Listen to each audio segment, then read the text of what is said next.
is up to each generation to decide for itself whether it will keep the distribution of wealth the previous generation suggests or redistribute wealth in a way it considers more fair and equitable. Those who are in privileged positions, of course, would like you to believe property rights are somehow sanctified by God. I'm here to tell you they are not. When the rich man asked Jesus how he could be perfect, Jesus told him to sell all he had and give to the poor. The first step to becoming one of his followers was to renounce private property, ideology, and begin serving God rather than capital.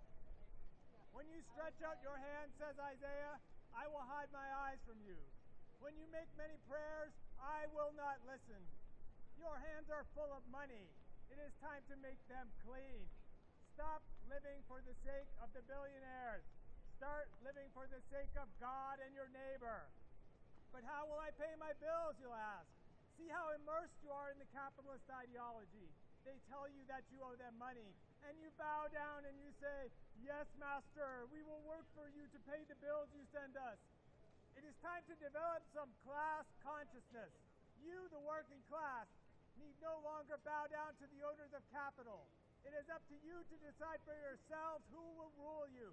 Will you serve God, or will you serve the empire of greed?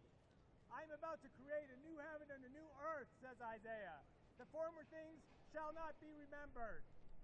Isaiah doesn't want us to remember the distribution of property the previous generation tells us is sacred.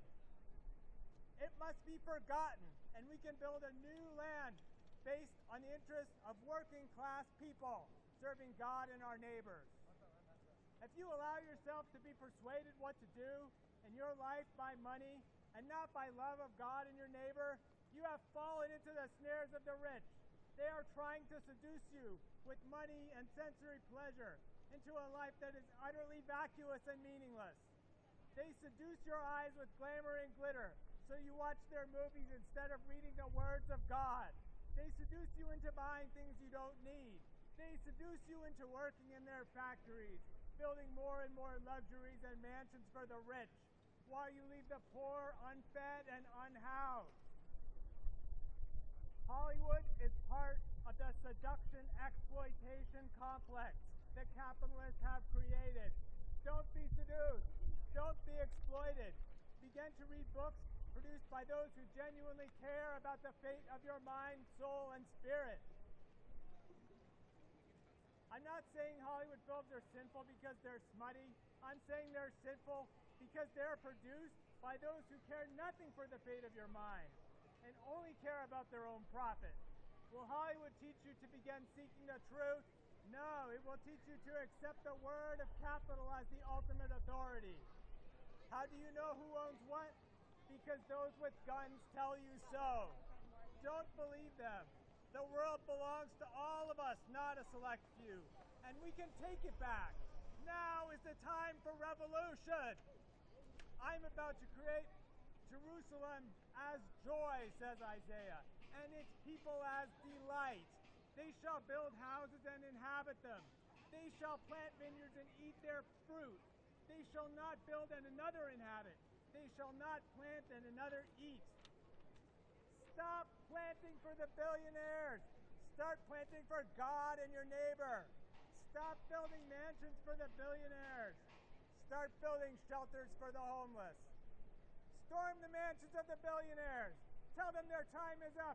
Their game is over. The world doesn't belong to them. It belongs to everyone. Why are you so passive? Why are you so content to obey? Do you imagine the owners of capital are superior to ordinary people? That is a joke. They are more ruthless, hard-hearted, calculating, more cunning, like foxes trying to outsmart the working class so they can get a larger share for themselves. Trust no one in this world unless he lives on workman's wages.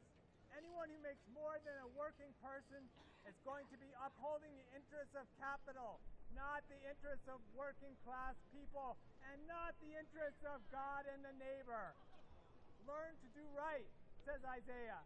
Seek justice, defend the oppressed, take the side of the orphan and the widow. Do we take the side of the orphans and widows of capitalism when we go to work for their corporations, giving them the technology they need to exploit us more ruthlessly than ever? I don't think so.